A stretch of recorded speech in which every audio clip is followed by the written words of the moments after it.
a quarter of the town, and then we have some other vehicles working the downtown routes. And so we'll have about 12 people out, and then if it's a longer storm, we split shift, and so we're going 24 hours a day. So we'll have a group working for 12 hours and another group working for another 12 hours. But here's the thing that everyone needs to know: during a snow event, we're really only doing the major roads. Depending on the type of condition, we might be focusing on bridges and hills first if it's icy. But then if it's significant accumulation, we're focusing most of our attention is going to be on the major arteries and busier roads. The residential streets are secondary to that. During a major significant snow event, our goal is to keep those major routes open so that emergency vehicles or whoever can get to where they need to go. If you have a small car like a Corolla and you're back in a cul-de-sac neighborhood, you might not be able to get that thing out at certain times. Right. Now our policy, and I think our plan, and we usually exceed this pretty well, is that to have all streets cleared curb to curb 24 hours after the snow stops. Now we're usually way ahead of that. We usually get about 8 hours after the snow. We should be wrapping up most things. Not alleyways. Alleyways can be a little longer. There's some areas that take some different equipment and could take a little more time than that. But the streets themselves should be pretty well hit. Definitely within 24, but usually before then too. Is there a posted city map of the main throughways? Because I've had my car towed twice, and I was over here on 2nd Avenue For North. being on a snow route, yeah. Well, yeah, I went to. I didn't even know snow was forecast, so I come out. I was still working early morning radio then. I come out at 5:30 in the morning. My car is gone. Never a good thing, you know. But pretty soon here came a snowplow, and I knew what the story was then. But forgot it completely that it was $100 to get it out cash. Yeah. Ooh, that's not good. Yes, in fact, we do have our snow routes on our website. In fact, there's through our Text My Gov app, you can sign up to receive messages that say, hey, we have a snow emergency that's been directed. If you're on this, your car has to be off the street.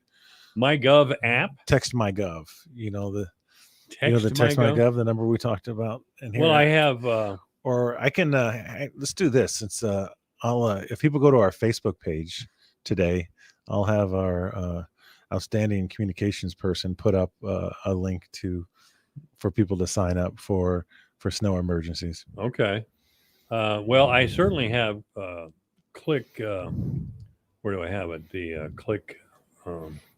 So I got a text. Well, you got the number, right? Let me remember what that number is for the text app. Because I don't think I've ever gotten a text from the city regarding this. Yeah, you're not signed up for it. My Click Fix.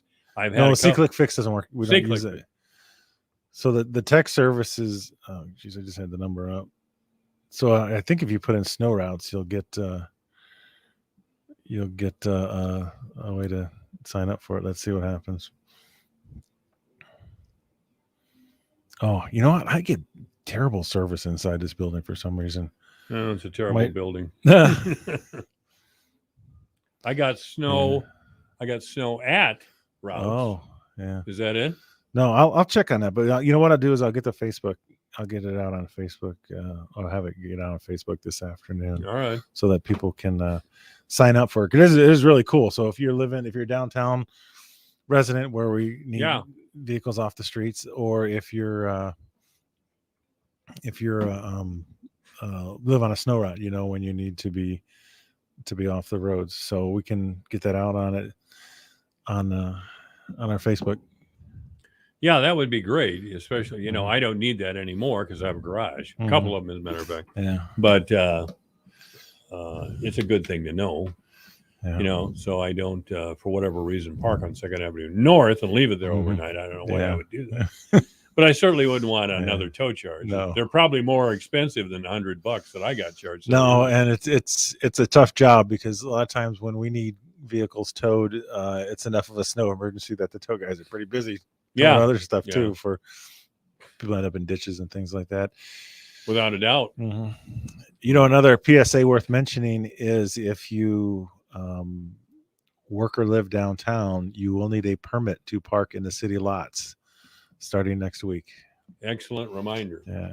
So explain that process, please. So so the permits are $22 a month. If it's an overnight permit, it's what do we? Oh gosh, I forgot what the overnight permit is. I think it's $35 a month to park overnight. 22 is to park during the day. It's for the city lots. They're marked. In fact, there's a number you can contact on the signs. If you notice there's new signs at the city lots, number you can contact to get more information on it. But yeah, the enforcement of permits in the lots will start Monday. So do you go to the city or call the city or go online? You can go online. You could come into this city hall and buy your permit at the utility billing section right in the front doors. You can go in there, and if you buy 12 months, you pay for 11 months, or you just pay $22 a month. All right. That's just to park in the city lot. The city lots. And the city lots are behind the Larimar, or what used to be the Larimar. Actually, that's a free lot. The one that's kind of behind the lot. Behind the Larimar and by the Salvation Army is a free lot. Okay. Then there are, a lot behind Bruce's Funeral Home, a lot behind the City Hall, a lot just north of McGregor's. The lot across the street from the Growth Alliance are behind the Trolley Center. And there's one other lot behind Shiny Top, or just north of Shiny Top, is also a city lot. I should do a C-Click fix with you right here. I was in the Brass Monkey as well. That's a lot too. That's a lot too. That's what it is. But right behind where McGregor's furniture used to be, there's a sidewalk. It's all busted to hell back there. Oh, really? I don't know if people still use that, but they have parking meters back there, as I recall, still in that lot. Maybe they're not in use anymore. No, the meters aren't in use. Yeah, we've abandoned the use of parking meters, haven't we? Yeah. I was going to say, John Daniel is going to come down here and burn us both down if we didn't get rid of those things. Yeah. That, I don't know what to say about the meter program. I guess it lacked. It came and left once again. It lacked. Meters just aren't that popular. Not in Fort Dodge anymore, because our downtown. They used to be back in the days when all the business was downtown, when I was a teenager, for example. Mm-hmm. But they built the Crossroads Mall. All the business went out there. And by the way, do you have any updates on what's happening out at this mall? Or is it called a mall, or how are we describing it? So I think that they're branding it Corridor Plaza. Okay. I don't have any updates, no more announcements of companies, and I thought we were going to have maybe one or two more before the end of the year, but that'll be coming. Progress is moving along. I see the road is in south of the old Yonkers. There's a road that's going to be part of the connection, so it's taking shape. South of Yonkers? South of Yonkers, there's going to be a road that's going to connect, because it'll be more like a regular road network in there. There'll be a north-south road through the middle of it, and then there'll be two east-west roads. One that's north of Yonkers, just over by the Unity Point Express, or just south of that. And then there's going to be another one south of the old Yonkers, where that strip center is going to be part of the one they've announced. A couple of businesses going in there. So no, it's coming together. It's gonna be really nice here soon. We got to get the Yonkers wing. We got to find another name for that. Getting that enclosed, and then start the remodel on that, and have that. I thought the Yonkers store was coming all the way down, but apparently not. No, just partially. Yeah, partially. It's been gutted. I see that. Yeah, and then they'll close it up, and probably pretty soon. And hope is to have most of the significant work done by the summer, so that the businesses can go in and start doing their inside work and be open, by late fall for Christmas shopping next year. That'll be great, won't it? Yeah. Of course, you know what I'm going to ask about next. Come on, when are we getting our broadband? Oh yeah, broadband. Just because I haven't asked you for a couple of days. Yeah. Well, it's still set for the construction to begin as soon as it can in the spring. A lot of cable will be buried, a lot of fiber, not cable. I mean, even fiber optic cable is what I meant, but will be buried next year. There may be a few people that are close to the system that can get connected by the end of next year. If not, most of the connections will be done. Are you waiting for me to die, or what are you doing here? No. Well, Divine's dead. Now we can go full tilt bozo with broadband. And No, hopefully not. Hopefully we get you signed up right away. Oh, I'll be there. Can I sign up now in advance? I'll do it. Yeah, we hope to have an announcement on the 24th of. I won't give too much into it, but hopefully we'll have a nice announcement on the 24th of January. Really? Mhm. Okay. Is Chip Baltimore still bugging us and is trying to get in the I way? have not heard Chip from Baltimore is a lawyer and former state representative, by the way, who's employed by Mediacom. He denies it, but of course it's the truth. And he continues. Mediacom continues to demand a monopoly over us, so they continue to screw our brains out at will for eternity, I guess. But is Chip still bothering us? The last I heard, he requested all the emails in the world that had ever been printed by the city in regard to our own broadband services. Well, I personally haven't heard from Chip Baltimore in a long time, and last contact with staff is before we were going to fulfill the request, we asked for clarification on what exactly I was looking for, because it was going to be quite expensive, so that to fulfill that request. So either they were going to have to pay us half the money up front or clarify what they wanted. Yeah. Then we haven't got a response yet. Now there's a good idea, Yeah. I don't know about some of these guys. What was it? There was an article in the Iowa. Oh, Linn-Mar Schools was pushing a transgender agenda in the Iowa Standard, which is a conservative online newspaper here. Asked for some minutes or something, and the Iowa Standard or Linn-Mar School District said they would comply, but they needed like $680,000 to get minutes, or some. It was probably it must have been way more than that. Oh, it was more encompassing than that. But even if it was that much money, I talked to our state representatives about it. That's an abuse of the Sunshine Laws. What is to require that much money? Yes, that they would require that much money for the document. Well, and it can't be. It has to be what it costs to produce the documents. You can't just come up with a number just to make somebody go away. That's what Linn-Mar. I'm the sure number that's what Linn-Mar did. So they have to validate how they came up with that number, and so well-intentioned governments and people looking for information will say, hey, can I get a digital form to avoid costs? Can I, whatever it means necessary to get the information they're looking for without having to be an undue burden. Because some of these requests, like the one we mentioned before with Mr. Baltimore, was an undue burden on the city of Fort Dodge, to produce all that information, because it's very vague and vagueness means you over comply because you don't want to, you're not hiding stuff. But something like minutes, and again, I'm not criticizing Linn-Mar School District because I don't know the gist of the story. Like, for example, City of Fort Dodge, our minutes are published online. You don't need to make a request; they're there. Yeah. If you want to see the City of Fort Dodge minutes, you can. That's right.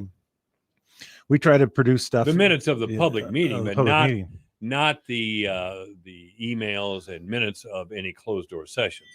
Well, I don't know how you'd be able to go in a closed door session about a policy like that. A policy like, how would you be able to go to a closed door session about a policy that dealt with how you're going to handle transgender students? Oh, I'm not talking about. I'm off the Linn-Mar School. Okay. I'm talking about city business. Yeah. If you go in there, because occasionally the city does go into closed. Yes. And the minutes of those closed door sessions are not available, I assume. They are not. And there's in a few cases they become available. For example, the city goes into a closed session to discuss property acquisition, and then after the property is acquired or the deal is off, those minutes have to be open to the public, because the only reason you're going to a closed session is you're trying to avoid a premature disclosure of the city's intent to purchase it, because that usually drives speculators into the market to try to buy stuff. So that's one of the reasons. There probably is some clause with other personnel items that would bring it out, or labor negotiations or something to that effect. I don't know. Maybe we really don't have too big a problem. We have usually once a year we get a request from an entity that wants all staff wages, and that's a pretty easy document to produce because we actually publish it in the newspaper locally. So you just send it to them as well. That saves the Fort Dodge Messenger. They're the paper of record. The state pays them, I think. Doesn't the state pay that fee to publish it in the Messenger? The city pays for publishing costs. Oh, they do? Yeah. Yeah, Can I be your radio station of record? And you gave me a great idea. First council meeting after the inauguration, I'll go and ask which gender the council members identify with. I bet we get I bet we get one or two who refuse to answer the question. I want to see the look on their faces. Oh, I do too. This is radio, so nobody can see me. They'll be like, now what, Mike? Yeah, because I'll bet you there's one or two that won't answer the question. They'll refuse to on principle. Principle. I'm not asking anybody to drop anything and prove it. I'm just curious as to where their identity lies. You're not going to say a thing to them. No, right? I'm not. The mayor's coming in tomorrow. I'll ask him. I'd probably tell you something off the air. He would. Yeah. I'll tell you something from a former council member off the air. Okay. Oh, I've heard it all before. You probably already heard it. I mean, when I the first few years, people would write these enraged letters to the general manager, and the general manager would come up in a panic. Look what they're saying about you. So I'd get them and I'd read them on the air, which made things worse, of course. Not for me, but for him. I got to remember sometimes the poor guy sitting downstairs, he doesn't like to clean up after the elephants all the time. And I'm usually the elephant he's cleaning up after, Mike. I just have a good time. Yeah. It's a great job for an old man. It really is.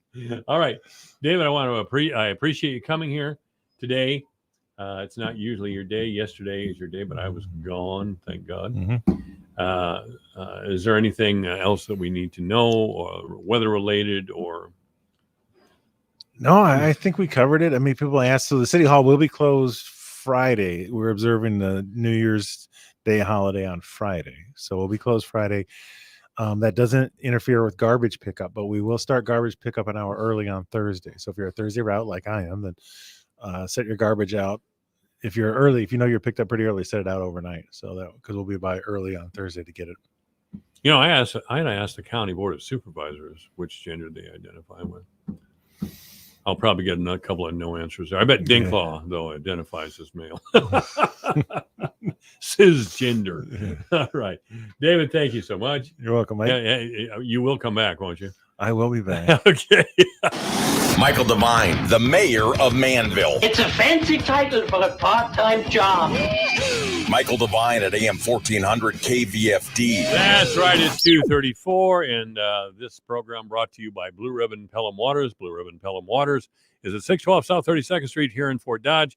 You may contact Blue Ribbon Pelham Waters by calling 576-6481 or online at www.fdwater.com. It's 2:34. All right, listen up, people. Sean Avery here.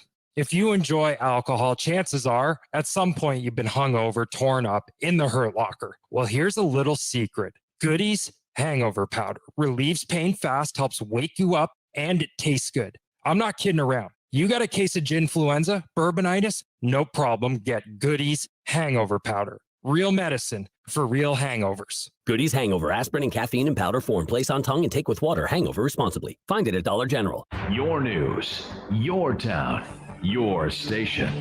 KVFD News when it breaks.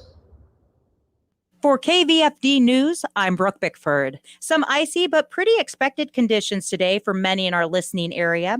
The National Weather Service in Des Moines states there is a chance of light snow going into Wednesday with bitter cold temperatures and potentially dangerous wind chills by Sunday morning. This hazardous weather outlook is for portions of central Iowa, which include Webster, Hamilton, Humboldt, and Calhoun counties.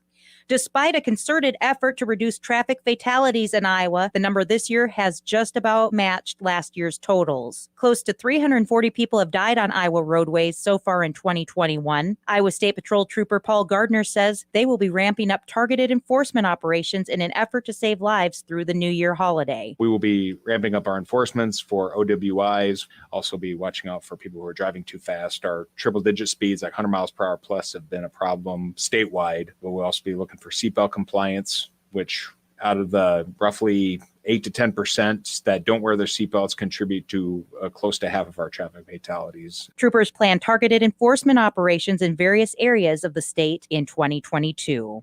A Badger man facing multiple second-degree sexual abuse charges and 2 counts of invasion of privacy has pled not guilty. According to court documents, Leonardo Pacchio Jr.'s attorney, Matthew Mock, filed the plea of not guilty on Monday. Pacchio Jr. is scheduled to stand trial March 1st for the 5 Class B felonies. Law enforcement states that Pacchio allegedly sexually abused a person under the age of 12 4 separate times in April of 2020 and is charged with doing it a separate time on July 31st, 2021. Pacchio Jr. is currently being held in the Webster County Jail and is considered innocent until proven guilty in a court of law.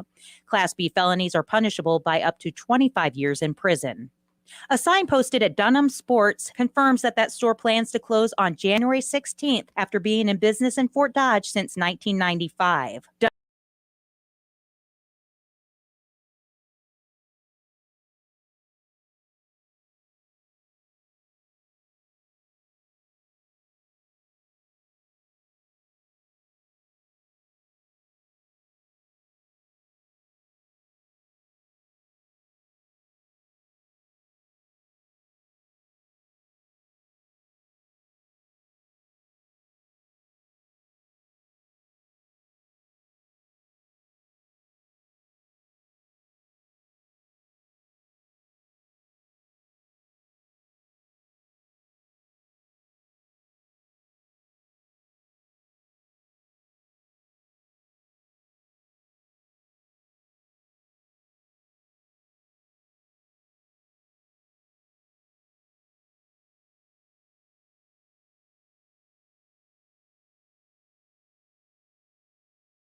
bedroom apartment in Sioux Falls, South Dakota.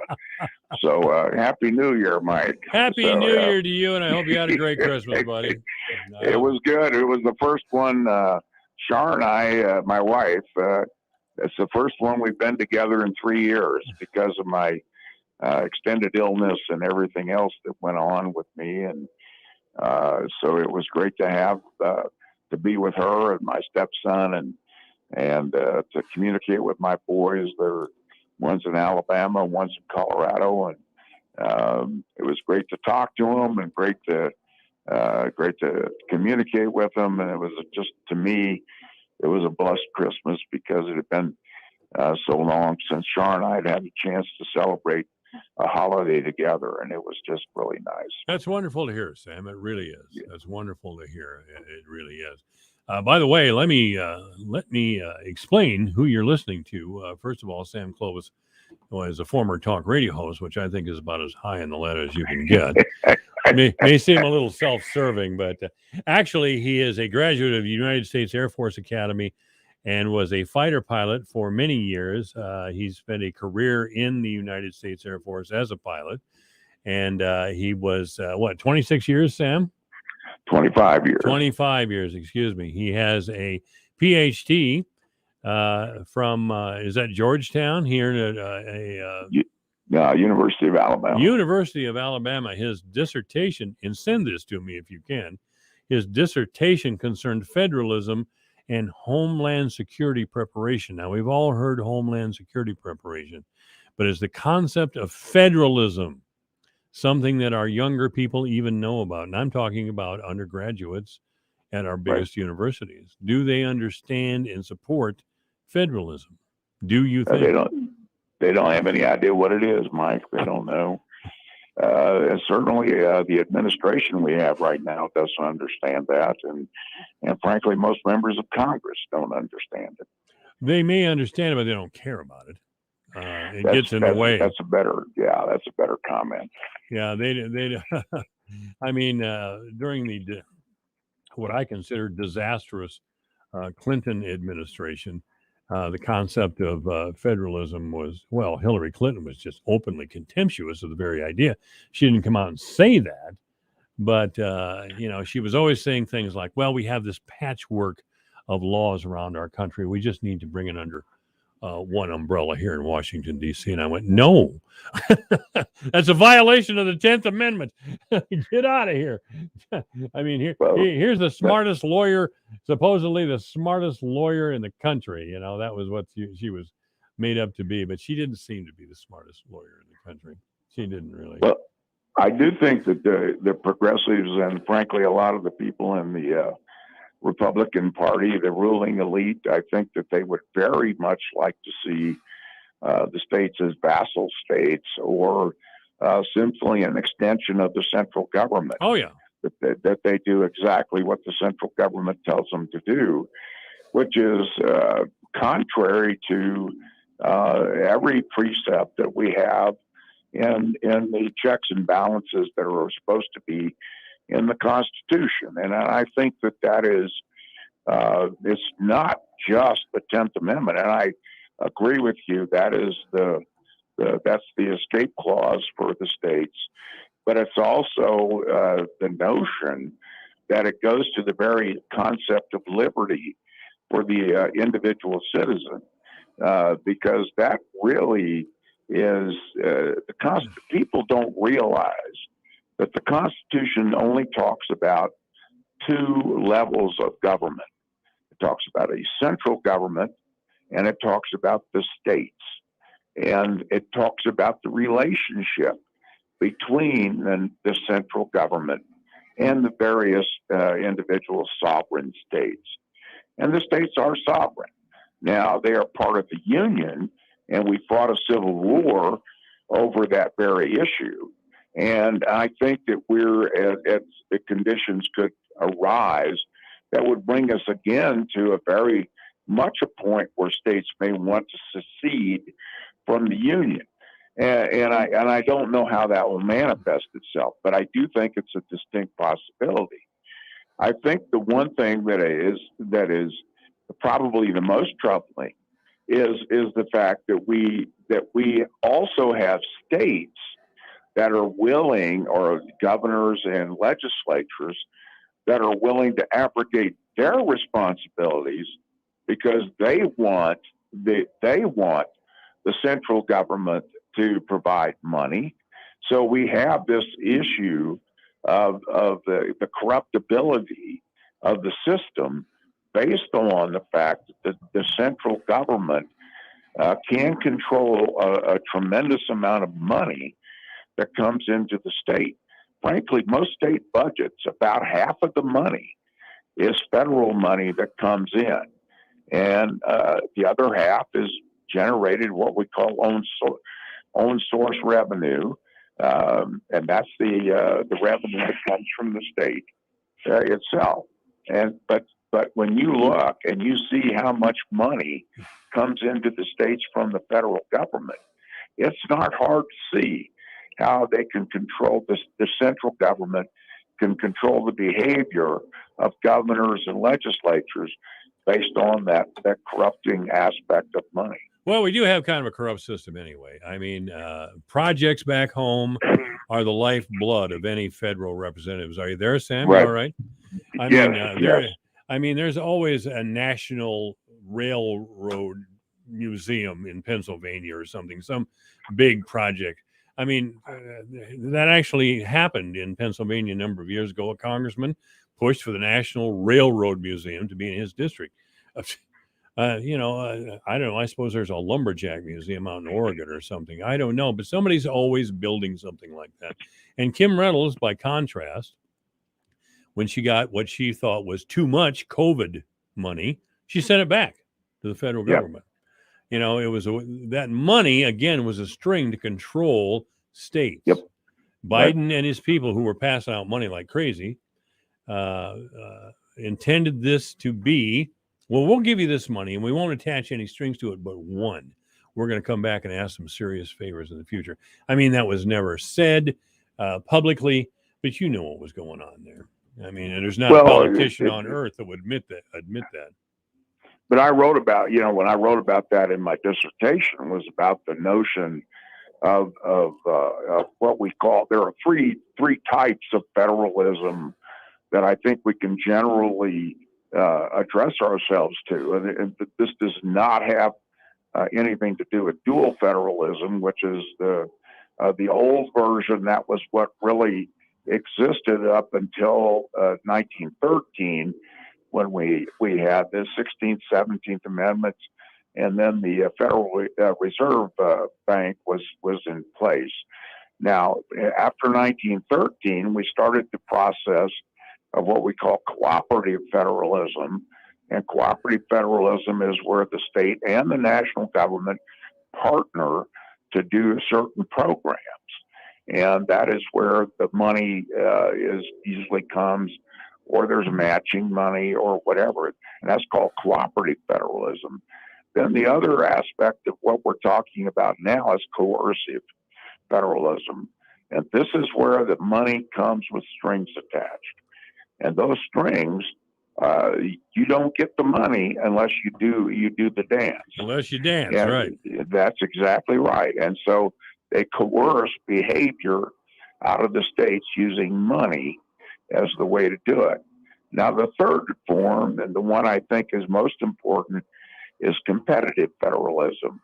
And this is where the states actually compete with each other, and through their system of creating tax and revenue, you have the tax, and then you have revenue and benefits, and then you have this notion of the best place to live and all the other aspects. If you look at the migration in the United States over the last 10 years, you will find that the states that without state income tax are the ones that have benefited the most from the migration. And the people are leaving California and New York and Pennsylvania, and where are they moving? Tennessee, Florida, Kansas, Texas, even South Dakota, is because they don't have taxes. They're gaining in population based on, and Texas is the big winner. They've gained over 1.5 million people over the past 10 years. That's a lot. That's a bunch. I'm going to shift on you just here a little bit here, because Sure. I have a theory. It's a personal theory. It's not fact. It's a theory I have that I'm confident we'll see some effort to enact this. Well, I believe the Biden administration, which has had a study group to finding out whether we should expand the Supreme Court packing, in other words. He's had that going on almost since the first month of his presidency. This study group is going to recommend to the Biden administration whether we should move from 7 justices to 9, or 9 justices to 11 or 12 or 15 or whatever it is. I think 15 is the most popular number among liberals out there. But we have some cases in front of the Supreme Court concerning Roe versus Wade. Now, just by coincidence, Sarah Weddington, the lead attorney, she was 26 years old in 1973. The lead attorney in Roe versus Wade died just yesterday, I believe. But Sarah Weddington brought a woman named Norma Corvey forward, and she identified as Jane Roe. And Sarah Weddington told the court and told the country that poor Jane Roe had been gang raped by 5 black men.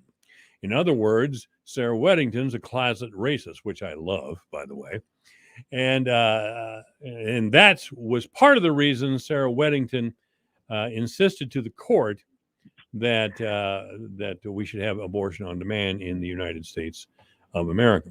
My real point is that the court now, as it's constructed now, will probably roll back parts of Roe versus Wade, if not out and out, dismiss it, and leave it up to the states as the 10th Amendment requires. Yes. And I think Biden and his people are going to use that then to expand the Supreme Court. That's a theory. Well, they can't expand the Supreme Court without the approval of Congress. Right. And that means that they have to get it past both houses. They have to, now passing it in the House is likely because Pelosi has such an iron hand on that aspect. But I think in the Senate, you would find Democrat senators that would be extremely reluctant to support that. And because I think that they know that turnabout is fair play. And sooner or later, a Republican administration, there's no reason that you couldn't go in there and with a Republican Congress and reduce the number of justices. That is every bit as a possibility as expanding the court. And so I think that the Democrats, there are some good Democrats in the Senate that would really have to think long and hard before they would support that. Well, of course, and that's been my warning almost since I've had this radio program here in Fort Dodge. Nobody thought it would happen. Congress people got to tell everybody that they were in favor of Roe versus Wade, or they would throw up their hands and say, well, there's nothing I can do because Roe versus Wade. Otherwise, I'd vote to overturn Roe versus Wade. When they supported it, of course, because Nancy Pelosi has all this power, of course. And where does she get the power? From very wealthy environmentalists in the California area. And, of course, the main fundraisers from the Democratic Party across the country kind of report to Nancy Pelosi or fund her campaigns. So she can go to any congressperson in this country and threaten them. And she has no hesitation in doing that, by the way. But the money from Nancy Pelosi, again, is big money environmentalists on the West Coast, primarily in the San Francisco area where she is at. But I do expect that Roe will be amended or overturned. And then these congresspeople, it will be a great day. These congresspeople who have been saying to us all these years that, yes, if I could, I'd vote to overturn Roe versus Wade, when they sure as hell wouldn't, because Nancy Pelosi will cut off their money and kick them out of Congress. At last, we have to get them on record. And as long as I've had this program, I've warned that a conservative majority of the court will one day overturn or roll back Roe versus Wade. That has happened. And I got to tell you, I don't want to discuss the merits of Roe versus Wade right now, but I'm damn glad, for the sake of our democracy, that all these Congress people that have been lying all these years are going to have to finally vote. Finally, if that could happen, I don't care. I almost don't care how the vote would go. If they would finally have to get off the dime and vote their true conscience or show themselves for the cowards that they are, that would be, I'll tell you, that's a fantasy of mine, Sam. Do you think that if the court rolls back Roe versus Wade and kicks it back to the states, which it appears that's that if you read the tea leaves, that's what it looks like. Yes. And if it looks like it's going to get kicked back to the states, do you think Congress will take action to nationalize the right to abortion? They'll have to, Sam. I mean, abortion is one of the pillars of truth of the Democratic Party. I mean, and they're never going to get this, well, they won't in my lifetime. They're not going to get this close to a majority in both houses and have the presidency all at once. They're going to have to bring it forth. And maybe it'll be brinkmanship. Maybe they will, in the end, not make their Congress people, who will be screaming behind the scenes, don't make me vote on this. Maybe they won't challenge it, but they will certainly, for the benefit of their donor base and for their pro-abortion constituents, they'll have to bring it forward. Don't you think? Yeah, well, they may. I know. I'm giving this some, a lot of brain bites right now, and because I had not thought that the Democrats would have the chutzpah, or whatever you want to call it, to do that. Because if the court rules and sends it back to the states, I think the Democrats would be very much ill-advised to bring it forward, because it would be, frankly, it might be the end of the majority of the Democrats ever holding a majority in either house of Congress for the rest of our lives. I just don't. I think, and I'm talking 5 or 6 Congresses down the road. I just don't think the Democrats could afford that, because if it comes back to the states, I think that you're going to see states that you would typically find supporting abortion. They're going to continue, and that becomes part of the competitive federalism issue. Women can still get abortions in the United States, but they're going to have to go to New York or some other place to get them, because they're not going to be able to get them in Kansas and Oklahoma and Nebraska and South Dakota and Iowa, and they're just not going to be able to get them there. And so that's the way I see this rolling out. I ding the Republicans every now and then. I tell my listeners that the reason the Republican Party exists is to cut taxes. Now, I got that from the great philosopher Robert Novak, who was well known on television, and I have a couple of his books. He's since passed on. But Robert Novak always used to say the reason for the Republican Party is to cut taxes. It has no other function. Right. The Democratic Party is about abortion, period. Right. This is about the feminist left that is the main anchor of the Democratic Party, right, against the religious right in some cases, and their business supporters. Now, Bill Thomas, a congressman from a Republican congressman from California, disdained the anti-abortion people, but he put up with them. And Thomas is gone, as well as a lot of other people like him. The Republican Party understands that they're on notice to, if they can, roll back Roe versus Wade, if not do away with it entirely. Now, the Democrats, the pressure from their constituent and donor base will be overwhelming to Bring this before both houses of Congress before the midterms next year, because the Democrats will lose their majority in one or two of the houses next year. And then it'll be done. Then it'll be over for another couple of generations. The court has ruled, ba-da. Now, I'm getting a little ahead of myself because the court hasn't made that sort of definitive ruling yet. Right. But I'm thinking politically, this is the Alamo for the Democrats. They're going to have to stand on this hill and fight to the death. Well, but I also think this is a hill that a lot of Republicans are willing to die on too. It is. Because I just know the emotion and the intensity of the emotion on the pro-life side is every bit as much as the emotion and intensity is on the left for the pro-abortion side. And because you talk about a litmus test. If you want to get a Republican vote, if you want to get the conservative base to support you, you better be pro-life, and I mean pro-life. That's right.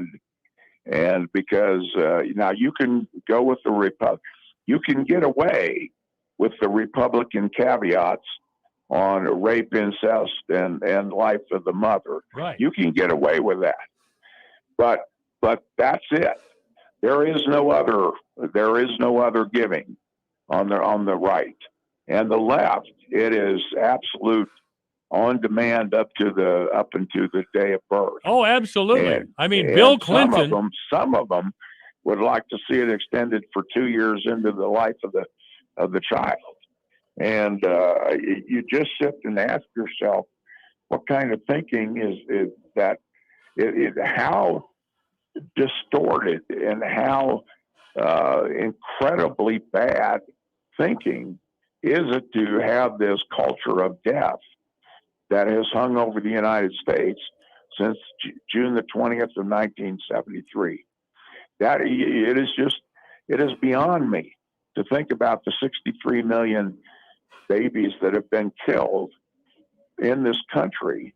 And because, I'm giving my pro-life speech, but this is, but because I am adamantly pro-life, and I just, it does raise the hair on your neck, and on both sides. I know it does. I'll tell you, Sam, you're talking about, you don't understand the thinking. That's because it's not thinking.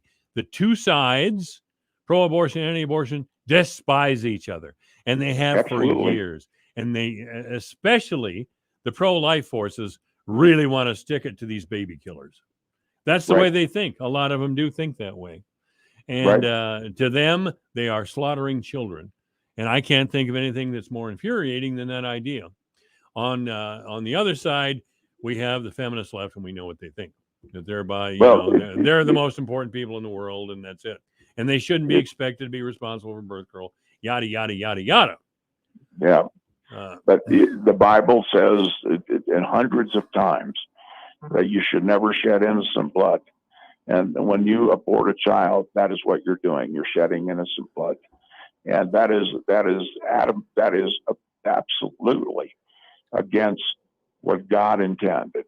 And absolutely. Well, you're violating not just, the morality, you're violating a commandment from God, and you can't do it. Sam, you just said something that that freaks out the pro-choice people. You said the Bible. My God, we can't have biblical law here. Absolutely. We must be a bunch of moral. We have to be in the name.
the notion that women who are out there competing in any activity would want to go up against a biological male.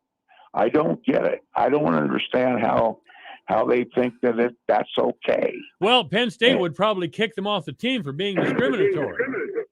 Well, I don't know. I mean, that is just beyond the pale as far as I'm concerned. I just, how do you do that? How do you go out there with a biological male and that has the ability to go out there and physically is stronger and faster than any woman, and now that you're allowing a biological male to set those records and claim it's a woman's record. Mm-hmm. Well, it's not a woman's record. It's a man's. It is a man who set that because that's what he was born with. That's the way he was born. That's correct.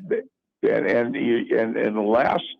unless he has had the change operation or the hormones or whatever, and gone through all of that process, you can't. I don't see how you can do that. I don't know how women stand by and let that happen.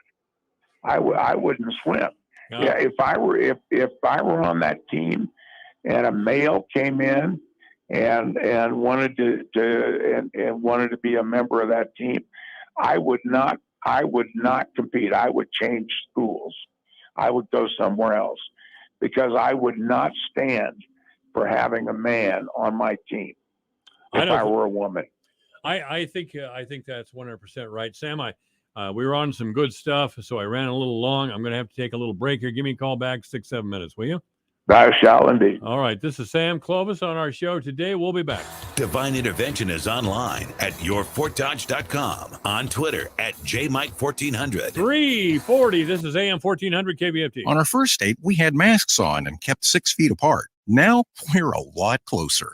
Just like Cliff and Deb, thousands of singles over 50 found their perfect match on Silver Singles last year. I feel like I'm 20 years old again, and I'm pretty sure she feels the same way. Rediscover the magic of dating with Silver Singles, the exclusive community for singles over 50. Sign up today and receive daily matches you won't want to miss at silversingles.com/radio. silversingles.com/radio. Hey, Carrie, we need that tax report by tomorrow. Hey, Bobby, give me that expenses. For Hari's accounting firm, client growth is exponential. I know we're a couple of accountants short. He needs whip-smart accountants at whiplash speed. Hey, so why aren't these receivables matching up? Indeed can help him hire great people fast. I need Indeed. Indeed you do. Instant Match instantly connects you with quality candidates whose resumes on Indeed match your sponsored job description.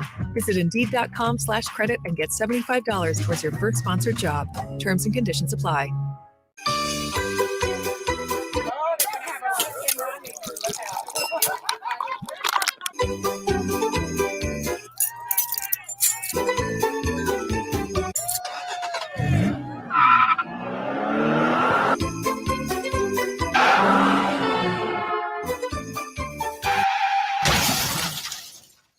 Don't wreck the holidays. Brought to you by the Iowa Department of Public Safety, Governor's Traffic Safety Bureau. By golly, that's a great reminder. Be extra careful driving, get a designated driver or whatever. It's not worth it. It really isn't to drive after a few drinks. This is AM 1400 KVFT, the voice of Fort Dodge. Weather forecast, mostly cloudy for the rest of the day. Our high will be 33 as it turns out, but that's where the temperature's been, 31, 32 in there most of the day. Now it's topped out at 33, which is cool. Overnight, cloudy with a low of 6. Tomorrow, a chance of snow, mainly after 3 in the afternoon. Wind chill factor temperatures 10 to 15 degrees below zero. On Thursday, mostly sunny with a high of 33. Friday, sunny with a high of 28. Going to be pretty windy on Friday. New Year's Day, Saturday, a chance of snow. Otherwise, mostly cloudy with a high of 8. I've read this weather forecast before. I think it was last January. On Sunday, it'll be sunny with a high of 21. Monday, sunny with a high of 36. Right now, 33 degrees. Obituaries this hour brought to you by Gunderson Funeral Home and Cremation Services here in Fort Dodge. Gunderson Funeral Home is at 615 North 15th Street here in Fort Dodge. You may contact Gunderson Funeral Home and Cremation Services by calling 576-7128 or online at www.gundersonfuneralhome.com. Tessie Marie Degner has passed away. Tessie Marie Degner was 44 years old when she died last Friday. She died at Trinity Regional Medical Center. There will be a celebration of the life of Tessie Marie Degner, and that will be Friday the 7th, January 7th, at Gunderson Funeral Home and Cremation Services. A visitation will take place prior to the service from 3 to 4. Again, Friday, January the 7th. Obituaries this hour brought to you by Gunderson Funeral Home and Cremation Services at 1615 North 15th Street, Fort Dodge. You may contact Gunderson Funeral Home and Cremation Services by calling 576-7128 or online at www.gundersonfuneralhome.com. It's 3:43. Here's a look at how the markets closed today. March corn down a dime at 604 3/4. May down 10 1/4 at 606 1/2.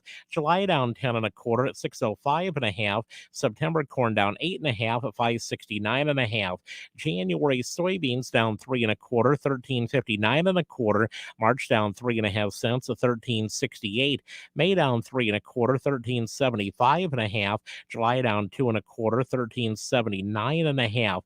Soybean meal up 1.10 a ton at 415.90. December live cattle up $1.17 at 138.47. February up 12 at 139.40. January feeder cattle up $1.15 at 163.55. March up $1.95 at 165.22. February lean hogs down 102 at 82.62, and the April contract down 17 cents at 87.55. From the farm desk, I'm Dwayne Murley. Fermented foods are good for us and are rich in flavor. I'm Julie Harker with Healthy Living on Brownfield. Some foods are naturally fermented, which means broken down by yeast and bacteria, and are good for digestion. Bob Hutkins studies them at the Nebraska Food for Health Center. The advantage that fermented foods have versus a probiotic supplement per se, or a prebiotic supplement per se, is that fermented foods are, in my personal view, I think that they add to our quality of life because these are foods that we enjoy eating. And fermented foods are good for you. I'm not a dietitian, I'm a food microbiologist. And I know that certain people, people are recommended, if you go to the doc, they'll tell you to eat certain things, and nutritionists tell you that you need more of this vitamin, more of that vitamin, or more of this fiber. Fermented foods, I think, provide a lot of those nutrients. It's easy to remember, and we enjoy them. Yogurt's a wonderful product. Sauerkraut, all these products are wonderful. They're fun to cook with. He says wine is especially enjoyable. That red wine has polyphenol compounds that are good for your heart. At least that's what I tell my wife. And in moderation, those are wonderful food. Find out more about fermented foods at the Nebraska Food for Health Center at the University of Nebraska. I'm Julie Harker with Healthy Living on Brownfield. Crooked teeth may embarrass kids whose families can't afford braces, and trying to fix their teeth themselves can make things worse. Luckily, there's Donated Orthodontic Services, a program from the American Association of Orthodontists. For children and teens who qualify and are matched with a volunteer orthodontist, treatment can be life-changing and help them smile with confidence. Learn more at aaoinfo.org. The day we've all been dreaming of is approaching, when life gets back to normal. But we're not there yet. So please, everybody, do your part. Get vaccinated against COVID-19 as soon as possible, because that's the best way to protect you, protect them, protect everybody. It's the best way to get Iowa back to normal. Find a COVID vaccine location near you at vaccinateiowa.gov. Have you wanted to speak a new language but thought it'd be too difficult or take too much time? Then try Babbel. In just 15 minutes a day, Babbel teaches you conversations that you will actually use. With 14 languages and lesson topics like travel, business, relationships, and more, you'll learn what matters most to you. Babbel. Language for life. Learn a new language with ease. Go to Babbel.com to try for free. That's BABBEL.com. The Army National Guard plays a vital role in your community. We're on the front lines supporting essential personnel, first responders, law enforcement, and medical professionals, delivering food, supplies, and medicine, keeping communities safe, making a difference. During emergencies, we're always ready, always there. Learn more about part-time service in the Army National Guard at nationalguard.com. Sponsored by the Iowa Army National Guard, aired by the Iowa Broadcasters Association and this station. Michael Devine at AM 1400 KVFD. Listen to this. Making radio great again. That's right. We welcome back to the program, the great Sam Clovis. And I'm going to continue with my name that gender role here. But I'm going to expand it to ethnic backgrounds. All right. So I have a picture right here in front of me of a tall, very attractive person with curly hair and deep brown eyes and golden brown skin. Who am I describing? All right. Yeah, I it's a tough one, I know. I'm describing Rachel Dolezal. Remember? I was going to say, oh, yeah, I know who that is. That's the one who thinks she's black, but she's white. Yeah, she's very painfully white. And she was a part-time instructor in Eastern Washington University in Spokane, Washington, for 7 or 8 years. Now, a friend of mine has lived in Spokane for many, many years, and his wife was a professor of sociology at Eastern Washington University. Great girl. Unfortunately, she passed away a few years ago. She was a wonderful person. But I asked her if she knew Rachel Dolezal when we were on a visit out there several years ago. And she looked at me and smiled and said, Rachel is openly contemptuous of anybody who doesn't understand her black struggle. The black struggle to Rachel Dolezal is all important because she was, in fact, a black woman. That's how diluted this gets. So, again, if I can borrow from Rush Limbaugh, I will be ridiculous by noting the ridiculous. This would be one of the cases. This Rachel Dolezal's assertion, by the way, was absurd and is absurd. She has changed her name now, and I hope I don't mispronounce this. Her name now is Nkechi Amari Diallo. And she still wears her hair and presents herself as a black woman. But she was busted by her family. She were the ones that came out and said that the upper middle class, white girl comes from some privilege, and it is just it's astounding that she would continue in this masquerade. I don't know what kind of thinking. God help me, if she wants, I get if she wants to work the struggle and she's down for the struggle and all of that, I get that. And, and I'd be right there on the line with her. But the notion that she has taken on this identity is ludicrous. And it doesn't, to me, it doesn't serve any purpose other than the personal effect that it has for her, and that she has deluded herself to this point.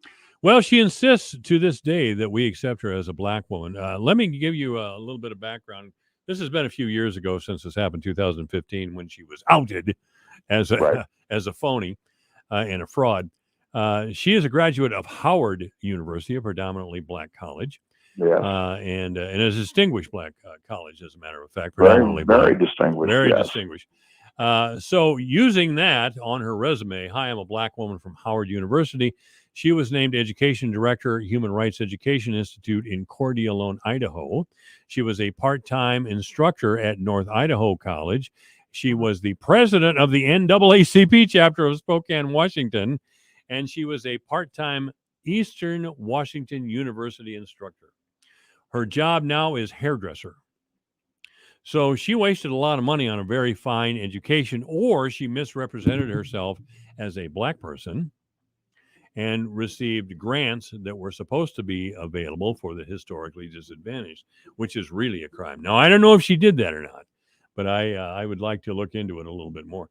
But we have a person sitting in the United States Senate who exploited ethnic background that she did not have to the tune of hundreds and hundreds of thousands of dollars.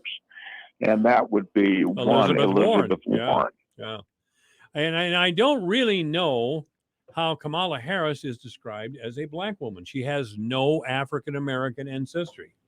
She is her ancestors come from Southeast Asia, Indian and Asian mix. She's a very beautiful woman. I've met her face to face. I mean, she's something.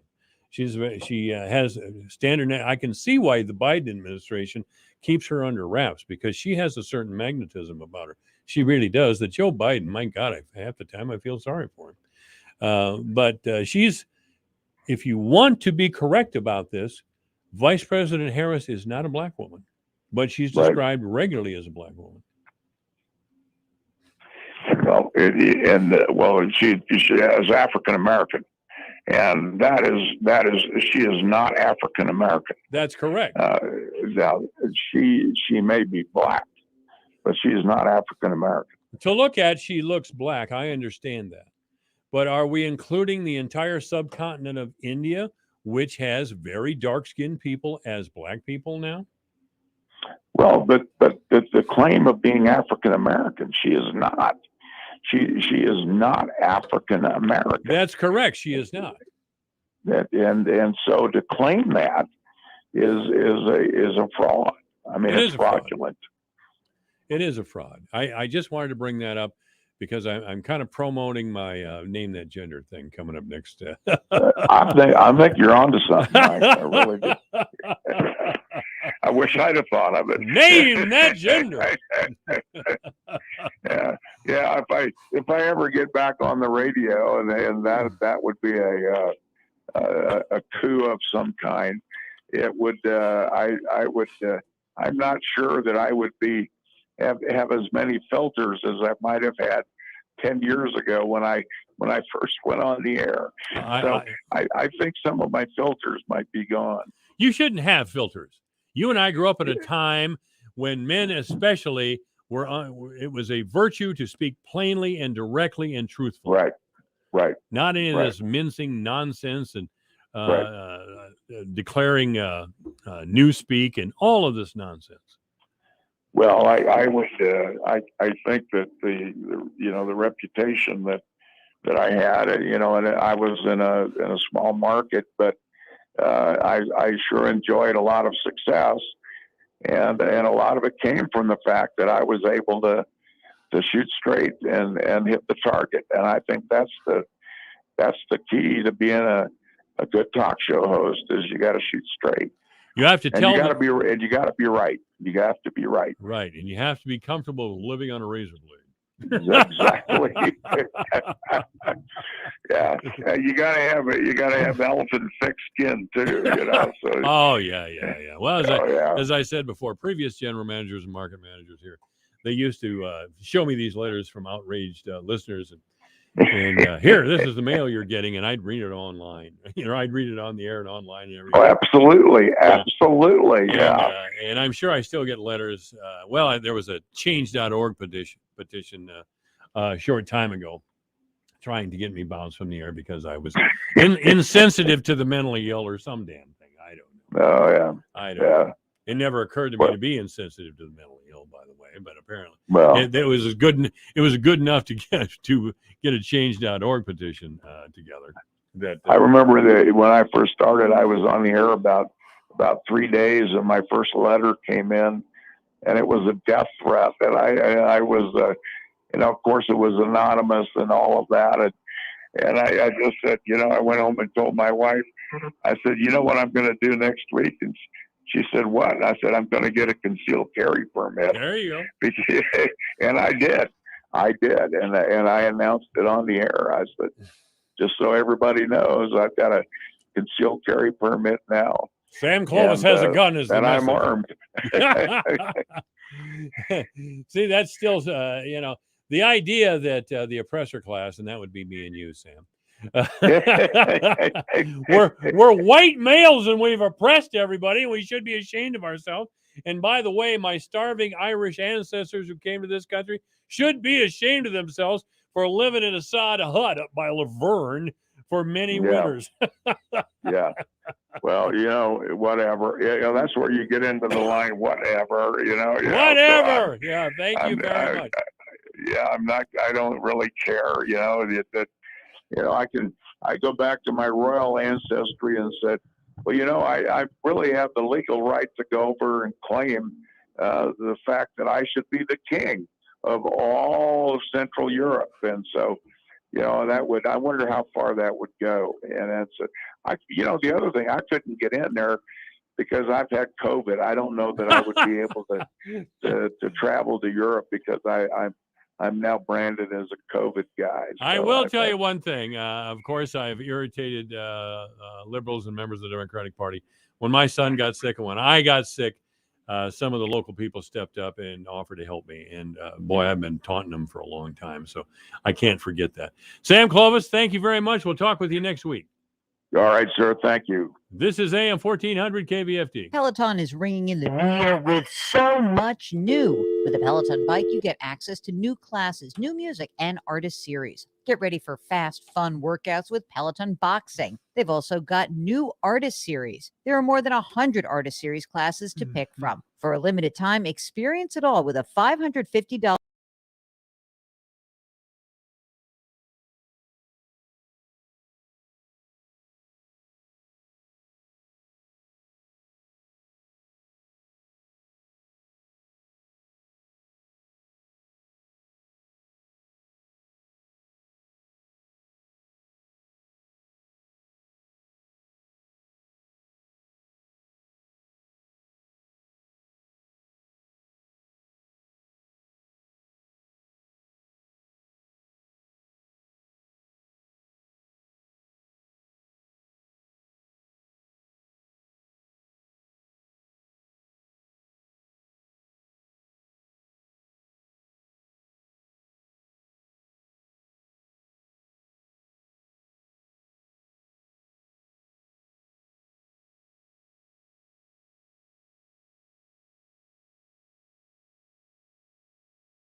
Jill could be listening. Jill well, let's get her on the phone. What do you think, Jill?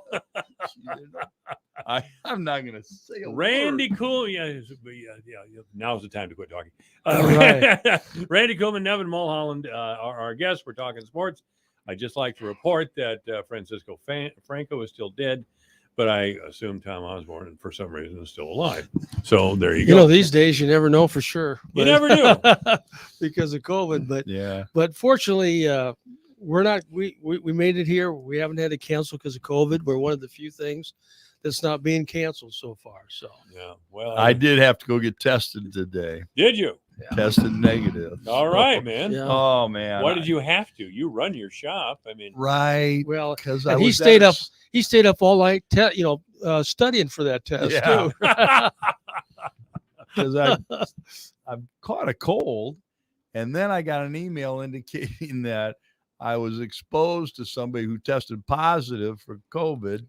And I thought, oh, golly, I better just clear this up right now. I don't want, and it's not I've got vaccinated. I've been boosted, but I just don't want to expose anybody else. I wasn't too worried I was going to get very sick, but I thought I just want to rule this out right now.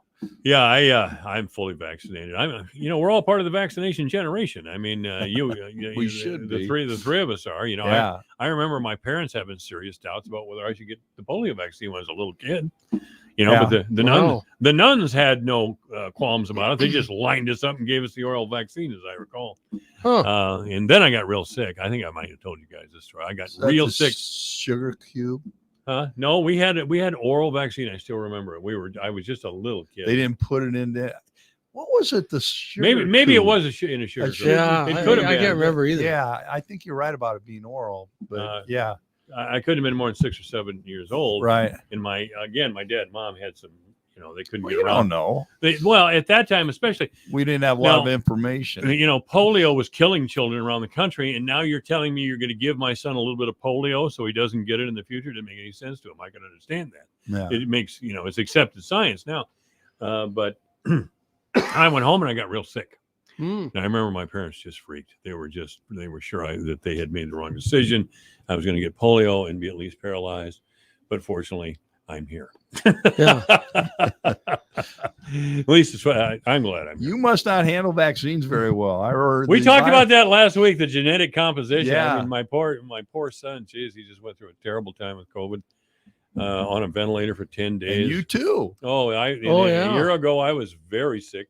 Doctors told me I was lucky to be alive, and maybe I shouldn't name drop, but Jim Kesterson tells me he still carries oxygen with him. Yeah. In the car sometimes, and he had COVID in I think spring of 2020. He was one of the first. I think he was. That we knew yeah. around town. That we knew to get it bad like Yeah. that. He got it really bad. I don't know. Correct. I don't know. But anyway, I do know the Dallas Cowboys on Sunday night just whipped up on the Washington football team. Well, what are we going to do about that Washington football team? We got to give them a name. Yeah. What should we name it? Come on. Oh, boy. I'm going to have a contest next week called Name That Gender, where I'm going to describe somebody on air like they've got curly hair, golden brown skin. Name that gender. And if you say Rachel Dozel, you win. Well, the problem with watching both, the NFL, you don't know how many players are out, so, I mean, Washington's playing well for a while. And then all of a sudden, next couple of weeks, they're just getting hammered by people. And you wonder, well, is half their defense out with COVID, and they did have quite a few out. I think they did. Yeah. Is that what it was? Because I tuned in expecting to see. Another was Baltimore Ravens. I mean, 2 weeks ago, they were talking about them being making it to the Super Bowl, and then they get beat by 40 points by people, Well, they not only COVID, they've had injuries. Injuries, yeah. Exactly. But those you plan for injuries. Any NFL coach does. There's going to be injuries as the season goes on. That's just the way it is. Yeah, you're right. COVID's just so unpredictable. It is, and I really look forward. I don't watch NFL football regularly on a Sunday night, but I tuned into this game. It was a good rivalry game. Dallas and Washington always been banging heads, and it was an awful game. Dallas just walked all over them. Washington looked terrible. The young quarterback, what's his name? Heineke. Taylor Heineke. Yeah. He just looked awful.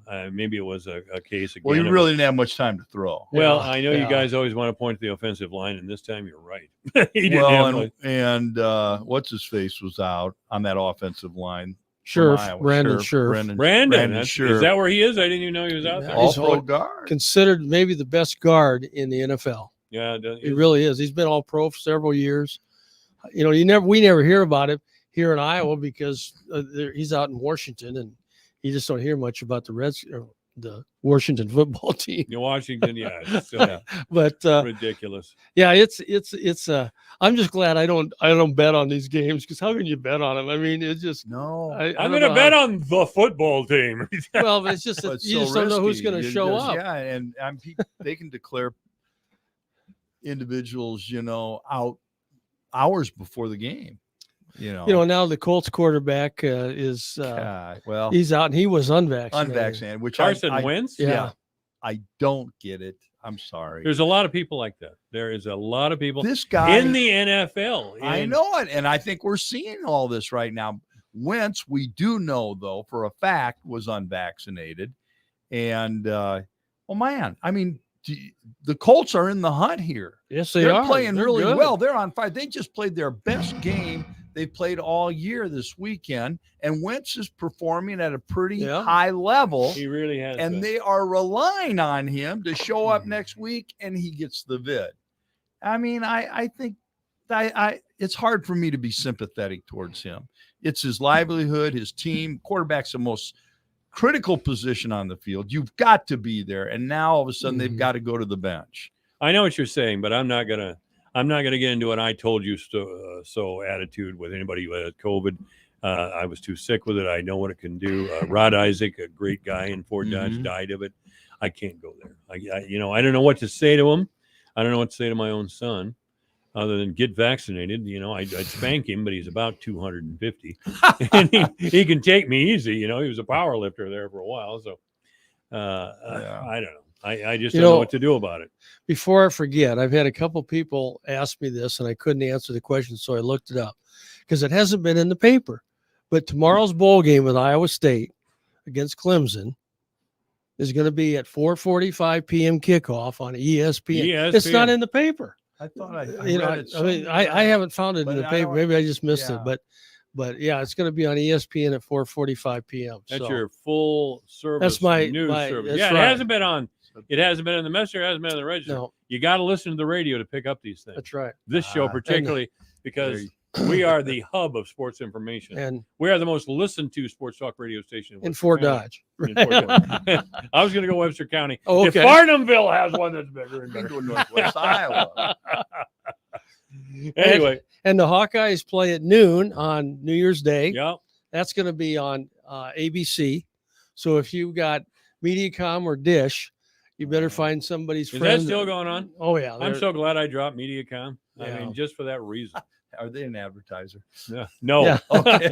With me? No. No. I've been busting their chops for a couple of years. Oh my Lord! But I haven't yeah. said anything that's not true. No, I agree. Do you get MediaCom? Nope. All right. How about you, Randy?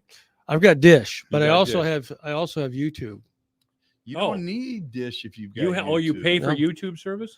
Yeah, it's a long story, but Okay. I get YouTube and only just so I can get channel 5, watch, so I don't, if there's something good on mostly sporting events, then I'll be able to get it. So My son and other people who are in his age group, they get YouTube and Hulu. They don't believe in paying the big prices for any true. of the dish services or I don't MediaCom. know if you're a sports fan. Honestly, I went to YouTube and I kind of was very reluctant, and it's great. It's great. How much do you pay for The your- only thing I will say about it is it's dependent on your internet service, which you circle back to MediaCom, Right. Frontier, or whatever. And Direct or not direct, but Dish has no Dish doesn't. Direct does. Yeah, Dish is fine. Dish is cable. I mean, YouTube's satellite. on the internet, so it buffers occasionally. Right. But I haven't had too much problem with that. Looking forward to getting our own broadband. Let me say it again. Yeah. That'll be cool. a big plus for Fort Dodge. It will be. It will be. Sooner the better.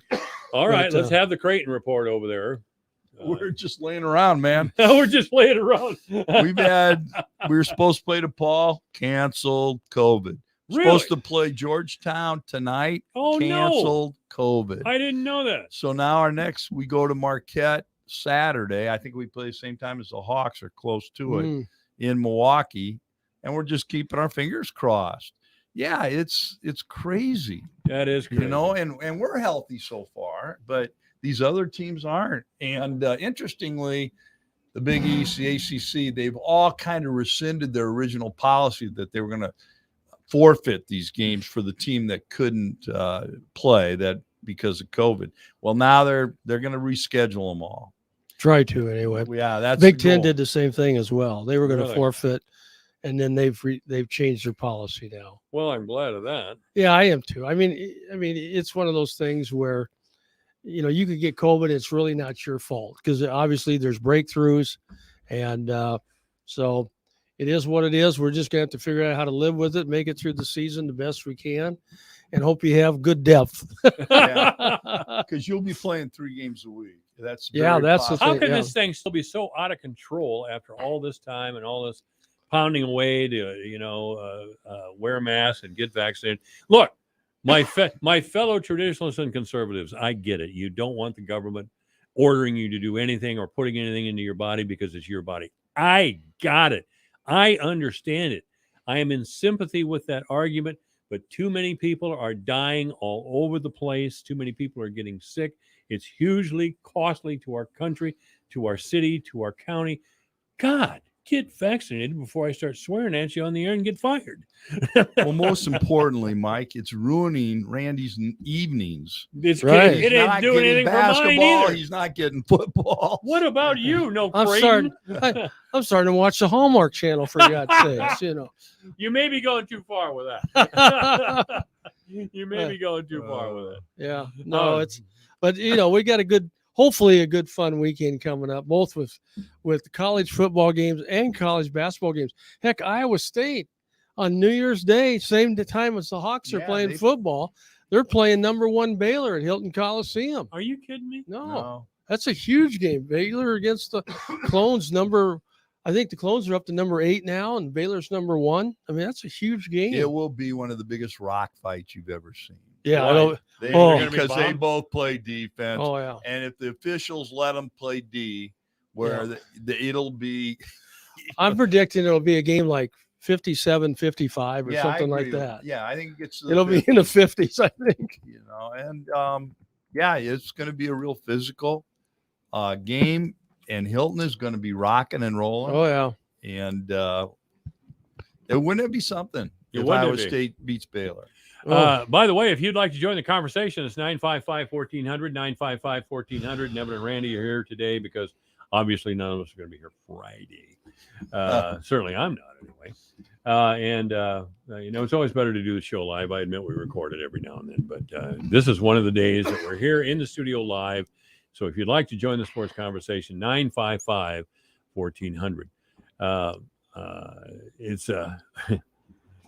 It's been quite a year in the NFL. It has, because of some of the things we've been talking about. I see Joe Burrows is having a decent year with the Cincinnati Bengals, and the Bengals as a team are doing fairly well. I hate to see, and that's the thing about Heisman Trophy winners, especially if they're quarterbacks, they have to go to a lousy team, and then we forget about them for maybe ever. But Burrows has made a difference in Cincinnati. I'll look forward to Trevor Lawrence making a difference down in Jacksonville. Well, that's going to be a while. Yeah, it might be. But, well, I don't know. But the thing you got to realize about Cincinnati is, and I saw this on the Sports Center the other day, is they've got weapons in Cincinnati. Yes, I mean, he's got wide receivers. He's got a great running back in that Mixon. I mean, he's got weapons, and their defense is playing well, and obviously their offensive line is playing well. I mean, he had 525 yards passing. Well, that's in their last game. That's what they've done. They've been able to kind of rebuild that offensive line, which it was not good. It wasn't good. And yet their high draft choices have been their skill people. Right. And they've been criticized for that. Yet this year they've put together an offensive line that's given Joe Burrow time. And I got to admit, I underestimated how good this kid is. Yeah. He's the real having deal. a really good year, Mike. And I don't think he gets enough credit. What are we talking about now? Joe Burrow. Joe Burrow. Burrows. Yeah, well, I was just saying. Yeah, he's I saw some pundits the other day rated him as the 5th best quarterback in the NFL right now. I thought fifth he'd be best. okay. Who did they have? Who did they have number one? Well, was that Aaron Rodgers. Tom Brady. Tom Brady was 2, and then I didn't agree with these. They had Justin Herbert as 3, and not Justin, but it's the guy at with the Chargers. And then they had, believe it or not, they had, which I don't buy this at all. 4. They had Stafford at 4, and they thought it'd be Stafford. and they had Mahomes at 5, and I thought, there's no way that Mahomes is number 5. I mean, That sounds a little funny to me, Yeah, too. I mean, yeah. Kansas City's having another great year, Super Bowl contenders, definitely. Where's Kareem Hunt, by the way? Is he out? He's out. Is he hurt again? COVID. Yeah. He's coming back. He has COVID? Yeah. I think I did hear he's part of the protocol. You know, he had to quarantine, but and I think he did have it, but I'm not sure about that. He'll be back this week. He's a real strong runner. He's the backup behind a guy by the name Nick of Chubb. Yeah, really really good. And that's really too bad for Kareem Hunt and people who like strong running backs, because Kareem can run with the ball. Yeah, he's a hard hitter and he's a good blocker. I understand. I don't have any problem with Chubb starting it up, but I don't know why. Today in the NFL, you need kind of a 1-2 punch anyway at running back. You got to have that depth. So he gets his share of reps, and that's been people's complaint with Cleveland is they haven't been using the running game as much as they should. Yeah. But yeah, it's and I'm happy to see the Chiefs. They're really playing well now. I think they're the number 1 seed right now in the AFC. Yeah.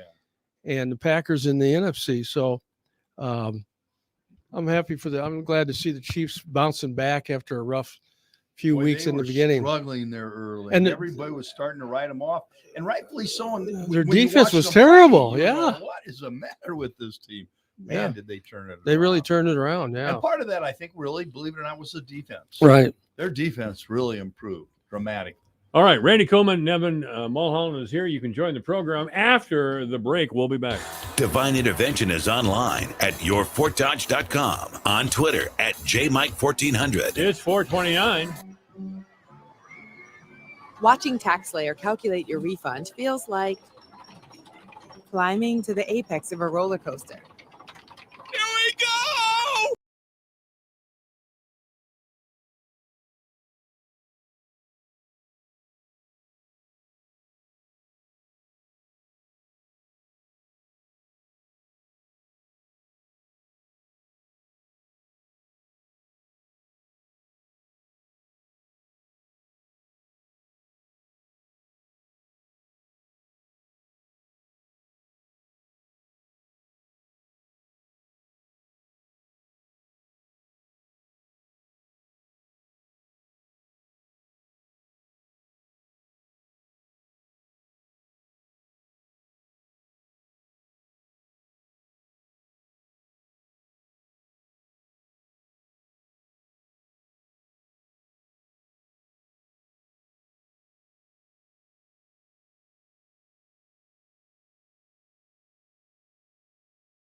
because, of course, we're the only one. We were discussing the poor service of the newspapers in providing us basic sports information when both our major teams were headed to bowl games. No, I was talking about just that I couldn't find the date and time on it. But there's been a lot of coverage. By who? Huh? The television stations, the radio stations, but not by them. No, the Register's covered them. I think Messenger covered them a little bit. Pravda is covering them. Well, that's a good thing to know. Anyway, if you'd like to join the sports conversation today, it's 955-1400, 955-1400. Don't be shy, 955-1400. That's been the KVFD radio number since the late 60s or something. I think that was the number Ed Breen gave years ago when you said it. I can't remember what number he gave. I remember You Said It program. But that was your radio frequency, right? 1400. 1400. So that's why I adopted that phone number. Yeah, sure. Yeah. They're over on the other side. I think KWMT does the same thing, but I'm not sure. On the other side of the building is what I'm talking about, ladies and gentlemen. They're over on the other side of the building. The dark side. Yes, the dark side. So we'll get this out of the way unless I forget it. Who are you picking in the Iowa State game? First of all, you, Randy. Let Randy or Nevin pick the Hawkeye game first. I'm going to go with the Rob Jones's comment that he doesn't think Clemson's going to get up for the game. And so I think that's an advantage to the Cyclones. So I'm picking the Cyclones in this one. So, if you'd have told me 2 years ago that Rob Jones would say something like that, I wouldn't have believed it. But now I'm beginning to believe it because Clemson, wow, what a fall they've taken. They have fallen off the cliff in a short period of time. Well, yes, but you know what their record is? They're 9-3. Really good. They're just not in the playoffs. Yeah. Which they usually always are. Yeah. 9-3 for Clemson is falling off the cliff, I guess. But they'll be from where they were, it is falling off the cliff. But they'll still be they're still a good football team. It'll be a good, tough game. Let's not forget Bo Pelini got fired from Nebraska when he was 9-3. Remember Bo? Yeah. Remember Bo? Okay. They're not too sharp over there. All right. Frank Solich did too. I think Frank Solich lost 2 games. Yeah, and now they got Scott Frost on a leash. But anyway, we'll talk about that later. Nevin, the Iowa game. What do you think? Interesting. You know what's interesting about that game is it Devon Robinson or but anyway, their wideout played for Nebraska the last 2 years, and then he transferred to Kentucky through the portal, and he has more yards and more catches than the Iowa receiving corps collectively has. And we don't defend a guy like that very well. No. Oh my golly, Purdue will tell you all about it time and time again. I think Kentucky's going to be a handful for Iowa. You think so? I do. They're one of those teams I don't know anything about. Yeah, I don't know. I like Kentucky, I suppose, in that game. They play in the SEC. They were successful there. And I understand they have a running quarterback, and that always hurts the Hawkeyes. Very good. And so I think it's going to be a tough game. I know Iowa's ranked ahead of them a little bit. I think they're 19th. Iowa's 16th or something like that. But it's going to be a tough ball game. But, I think it'll be a toss-up, but it's going to be, it'll be a tough game. I don't even know. I really don't know. Who are you picking for the Iowa State game? Iowa State bid. I'm gonna pick the Cyclones. Okay. Now that's a pick 'em game. Yeah, I think Clemson's favored by 1. Yeah. Or some, but that for all due purposes. I think it's really important to Iowa State. I think it's really important. And I think they were supposed to have this great year to them. Yeah. Right. And this is a really good group of seniors. This is the last time they're playing.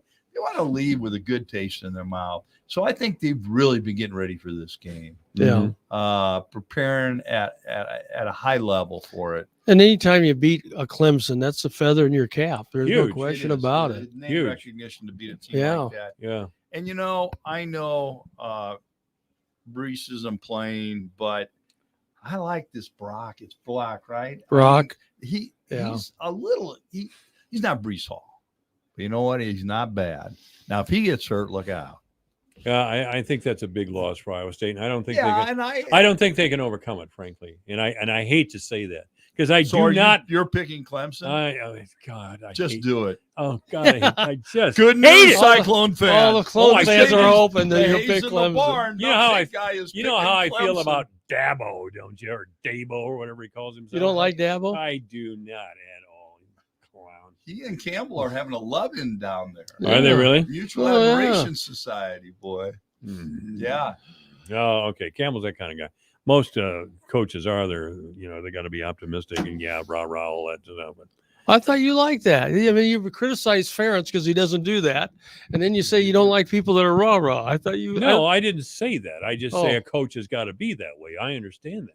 What's he supposed to do? Say this player sucks and we So lost the game? what is it about Dabo you don't like? Let me say his personality, his attitude. He came out strongly against the unionization of college players because if college I'm players, in favor of that. I know, but you're a I rat. thought you would be too. No, come on, man. I'm an old That's union one man. thing that you are about is union. Yeah, that's right. But I'm the you're real very Democrat. inconsistent in your whole about. Oh, you mean all that social justice stuff? Yeah. All right, I here. mean- just tune in to Name That Gender or Name That Ethnic Group Don't. next week. You know? But anyway, you want to talk about Penn State University women's swimming team or not? Speaking of being on the wrong side of things, you That's don't know what Penn. I'm talking about. No, I don't know what Oh, you're that's talking Penn. about. That's the Penn. University of Pennsylvania. Okay, they have a collegiate swimmer who used to be a guy who was A very good men's swimmer. a very good men's swimmer. Decided he was a girl, and now he's breaking all the women's swim records, and it's an outrage. I mean, our leadership of the education in the academy is so weak and cowardly. It's disturbing to look at. I mean, this is a big guy. The last time I saw him, he was wearing a dress, but he's a big man. I mean, he looks like a very strong swimmer, and he's breaking women's swimming records. I mean, and as Sam Clovis noted in the last hour, why aren't women up in arms about this? Oh, a lot of them are. Sam Clovis in the last. Oh my God. Hey, Sam's the man. Graduate of the Air Force Academy. He co-chaired the Trump campaign in Iowa. Yeah. Do I have to tell you how Trump did in Iowa in 2016? Yeah. Sam. How did we why get does onto Sam this even subject, by the way? I'm about to get off it. care? I'm about to get off it. All right. Why are you mad at Sam? Oh, I'm not going to go into. You're not going to go The, there. All right. But if you want to know, I hate to do this, and you asked me why I hated Dabo. He was. He actually had the audacity to say that if they allowed the unionization of college players, that he would go find something else to do. You go pro. That's what he'd do. Well, like Urban Meyer go pro, but Yeah. but it would depend on how successful. Dabo might pull it Dabo off. was making $5 million a year. What's he going to do? Get a night job at Come and Go or No, what? he would go coach pro football. All right, let's see. And you know what? He'd Well, make he's- more than $5 million a year then. He would. Yeah. He's a hot commodity. Okay. He is. If he's a hot commodity, why is he at Clemson? Because they're playing NFL coaches more than he could make at Clemson. Well, because he enjoys coaching college football. Oh, yeah. Well, he does. And why would you leave Clemson? He's got it going. Yeah, he wouldn't leave Clemson because he's afraid he wouldn't make it in the NFL. That's why. There's been There's been plenty of top level. Did we just see Urban Meyer go down to Jacksonville? None for of a lot them been money? successful. Some have, but Who?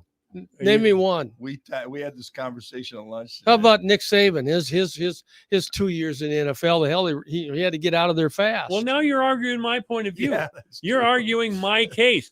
Look at how many college coaches have transitioned to the NFL and been successful.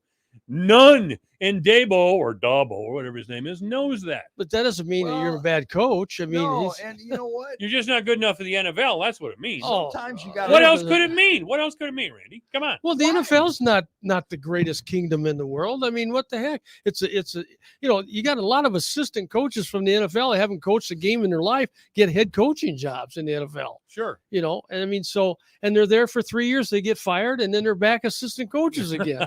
I mean, why the would NFL is the top of the heap, and we all know it. I don't know. Oh, I don't. I come disagree with on. that. You name me a college team that could beat an NFL. Well, team. Oh my God! It's no. apples and Oh, oranges. Okay, I I'm agree. sorry. Did I have the temerity to suggest that on-field performance may be a factor? Yes, the college teams can't beat any of the NFL teams. Well, no, Give me a because break. It's college football. What are you talking about? No, You're going to start telling me it's high school football? But I don't understand what your point Oh is. my God! I don't understand Here's what the your point. point. What's The okay. point is this: is that he's an outstanding coach. He makes great money. He's got an outstanding situation, and a lot of times, a lot of people make the mistake: the grass is greener on the other side. So far, Dabo hasn't done that. Yeah. And going to the pros isn't where everybody wants to go. That's right. There's a lot of things with pro football that aren't attractive. There are some things that are attractive to certain coaches, like money, not having to recruit. But on the other hand, you've got to deal with some real Fine. But don't give me this nonsense that if they allowed the players a little independence, that Dabo Sweeney'd go someplace else, because he wouldn't. Oh, I don't know. What do you do? Oh, now you're arguing my point No, again. no, I'm not. You said that's what he said. I don't know if he said that. Oh, he said Okay, it. but if in fact it happened, I guarantee you he'd end up in the pros and he'd make a lot of money. I don't know. He if would he'd be walk. He would successful or walk, not. would he? Oh, I think he would. Well, the players If he shouldn't. said it. I don't if you know. unionize, it means you're an employee. Now we're talking something else, Randy. We're not talking about that. We're talking about whether Dabo would walk from it. That's what we're talking about. I thought you said you didn't like him because he was against unionizing the players. That's one of the reasons. What the real point that we're discussing here is whether he would walk away, because that's what he said. He said he would just walk away. Well, I'm going to find something else to do. So what? Well, it'd be coaching football, Chief. Yeah. And you keep saying, well, no, it wouldn't. And he couldn't find anything else to do. No, he could. He could get a job. But he's a little bit of a chicken. I can't say that on the radio. But he's a little bit of a coward in saying something like that. I'm going to put down the idea of players' independence, but then I'm going to say, well, I am the Dabo, and I would walk. Yeah, you'd walk. Players' independence. What is that? What are you talking about? What does that mean? The unionization of players. That's players' independence? Yeah, well, it's the best chance an individual player has against his university or his NFL team.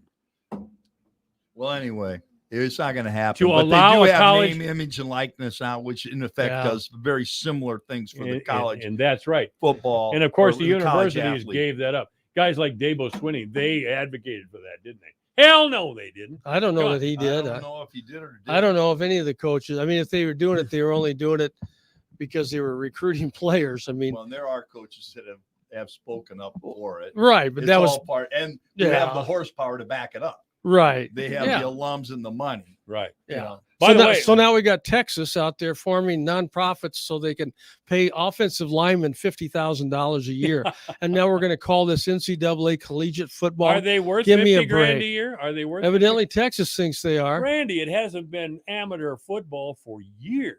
I don't know if it ever was. What are you talking about? It has not been amateur for years. You know that. In what way? The star college players are always driving nice cars. No, they aren't. Oh, yes, they are. Yes, they are. Who was that quarterback? Matter of fact, he got John Tressel. Was that his name? The head coach at Ohio fired. Jim. He was Jim Tressel. Yeah, he was cruising around with. I think he was cruising around in a Vet. Now that's a $90,000 car. Where does a amateur athlete get that? Well, there was cheating, and what happened to Tressel? Yes. What happened to Tressel? Out the door he went. That's but right. I don't think it was for any car. I think it was for the kid got a tattoo deal. It was about his tattoos. Yeah. I mean, Yeah. and NIL is going to ruin college sports. Going to ruin it. No, I think it'll still be around. It's gonna been ruin it. It's been the minor leagues of NFL football for years. And Well, at least they pay the minor league baseball players. And, That's a better deal. and I don't have a They don't problem. have to pay. I don't have a problem with the NCAA saying let's give them a bigger stipend. I have no problem with that. But this is out of control now. Now there's no rules. You can cheat. You can do whatever you want. There's no rules. No rules. How is that good for college athletics? It's not. And the big programs like Texas and in Florida and those kind of that got money and in big markets, they're going to dominate because now they're going out and just going to start paying players to come in and play for them. Wasn't that what the Power Five was all about? So the big teams could dominate. Well, in football. Yeah, but it was about exactly. You didn't know what to say. But it wasn't about making NIL. It's always about making money. Always. Here's the deal. There's so much money involved here. It isn't gonna blow it up. They will not allow it to happen. They will do whatever they have to do to preserve college athletes. I hope you're right. I understand the argument about NIL money. And I think it really changes the competitive balance in some of this. At least it appears as though it will. Right. I mean, you can't help but think that. On the other hand, they're not going to lose, this whole football deal is huge money still to the universities. Yeah. And the same is true on basketball. But that money's not going to the players. No, it's Right. not. It's not going to the players. Not going to the players. But they're not going to allow this to change the competitive landscape so that all of a sudden we become disinterested in this. Oh, they don't want that. That's They don't. But and look they'll up. figure out a way to deal with this. I think because there's just I hope too so. much. Because now we're hearing stories about tampering. I Teams coming in and tampering with players to get them. Hey, come down to us. We'll get you big NIL money. Why do you think, the rumors going around about Aishan Young, that stud defensive back Iowa State had, that's now gone? Why would he leave? He's an outstanding football player. All of a sudden, he's in the transfer portal. Why? I wish it was that way. I wish it was the way you're describing, Randy, but I don't think it has been for years. And it certainly won't be that way in the future. I'm not. I mean, how many coaches have we seen over the years openly violating the rules, Urban Meyer, or even Woody Hayes? And this is going to be rocky. Urban Meyer. This is going to be rocky for the next 5 years. But they're fools if they let, they start playing their fiddle and let Rome burn. That's what'll happen. Yeah. Were you about to say Urban Meyer didn't stretch the rules over there? No, you were insinuating that he was cheating. Was he cheating? No, he's certainly bent the rules a few times. In what way? Well, in the same way Tom Osborne did when he kept Lawrence Phillips on the staff. Lawrence Phillips was a great running back, but he was a complete head case. And Tom Osborne made excuse after excuse after excuse for him to keep him on the team. Now, what would you call that? Is that cheating? Is that poor judgment? It wasn't cheating. It wasn't cheating. You can argue that it's a lack of discipline and you're going back on your own values. Is it abrogating his responsibility as an adult to the team? Well, there's been a lot of coaches I've known over the years that it comes down to winning and money. Well, but Lawrence Phillips wasn't about money. Oh my God! What did you just say over there? Wasn't about money. It's always about money. You know that. But Lawrence Phillips wasn't the beneficiary of any money by playing. If your argument is, well, it was important to the University of Nebraska that he stay eligible because of was it important to Tom Osborne and the University of Nebraska? Okay. And it was but it was important. Why, Nevin? Because of the money. But he didn't cheat. He basically his set of values he changed, but it wasn't cheating. It's about winning. Winning. That whole issue with Phillips. That's all I'm addressing right now. Well, if it's all about winning, let's just get the players on the field with guns and knives and let them head around. What? Yeah, I mean, you guys are sitting over there and excusing the worst kind of behavior as not cheating. Excusing it at all. Well, what is your point? The point is that you said he was cheating. No, you can't say that. Now he in the most technical legal sense. Are you playing lawyer with me over there? Well, yeah, because that's not it's a pretty obvious sense to me. I don't think it's that technical. I mean, it wasn't illegal. I mean, it was just. Did Tom Osborne's decision? He had to know that his decision would result on criminal behavior by Lawrence Phillips. Phillips had a long record. He was, and here's my favorite story. Lawrence Phillips thought his girlfriend was cheating on him. His girlfriend was cheating on him. Lawrence Phillips climbed up into the second and climbed into the apartment. Who was the girlfriend cheating with? Scott Frost. And Lawrence Phillips beat up the girlfriend and drug her down the stairs. Scott Frost hid in the bathroom and locked the door. What a man. So what? You think that's funny? No, I just what? What? This is. But at the end of the day, this is everything that came down to. Listen, I'm not an Osborne supporter or a fan, but so that happened. He punishes him. He does this, but he doesn't kick him off the team, and he keeps him. It was his call. Now, the guy that you dislike very much so, and you think is a wuss, Kirk Ferentz, probably would have booted him. And he would have. Okay, but any decent Osborne, human being would have. Okay, but that's a value call. That is there. You know, you have certain teams' rules. You have certain teams. You swatted your microphone over there and you took it out. You gotta hook it up. Yeah, they're at the bottom. The silver thing on the bottom. Just pull that toward you. There. Okay, now try it. Test 1, 2, There you 3. go. All There, right. Test. All right. The other perspective. I'm taking you to confession later. I don't know. I don't even know how you get on this, but you know, I mean, I'm not condoning it. I'm not endorsing it. I'm just simply saying that in that But case, you are justifying it. No, I'm not justifying. I'm explaining it. But it's justifying Osborne's decision. No, I'm explaining why he did what he did. And do I agree with it? No. Was it cheating? Did he violate NCAA rules? No. You're explaining but not justifying? You know, right. Yeah. Because if I'm justifying, I'm endorsing it. And I'm not endorsing it. Are you a Trump supporter?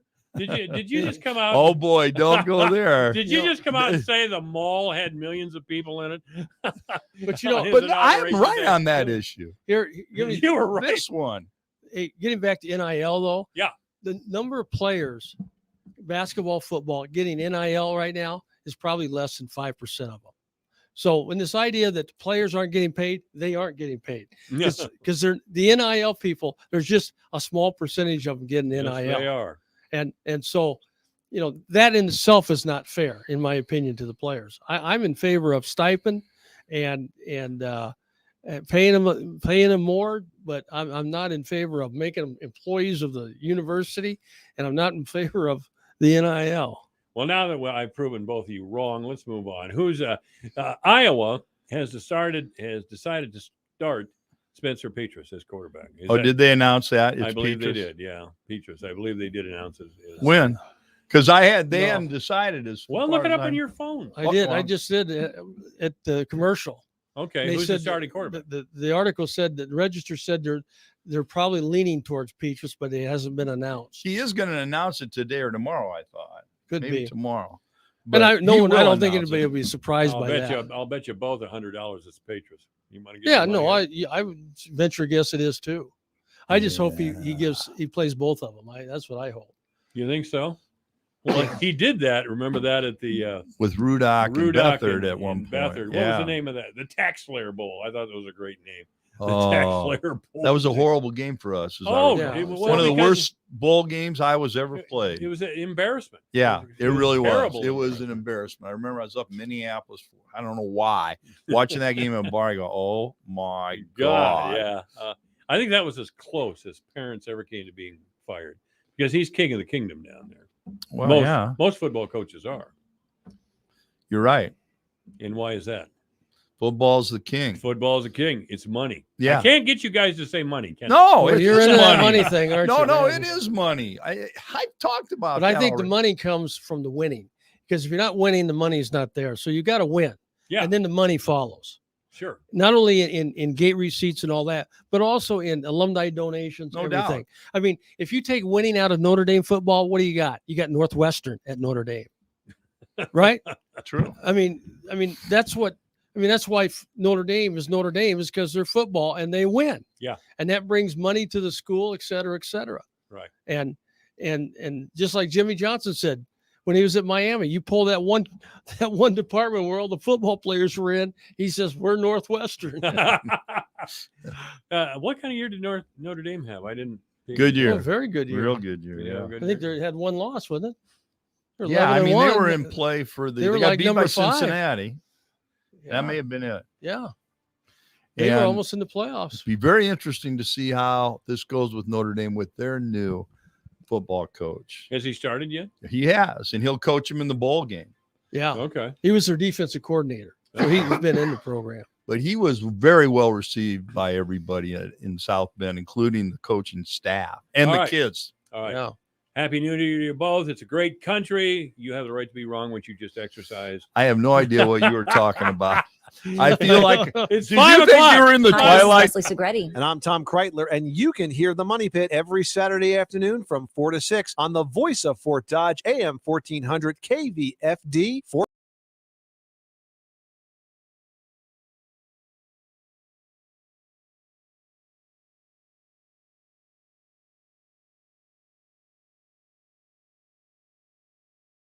sick out. The day started with flight cancellations down significantly, but they've climbed through the day as bad weather descended on places like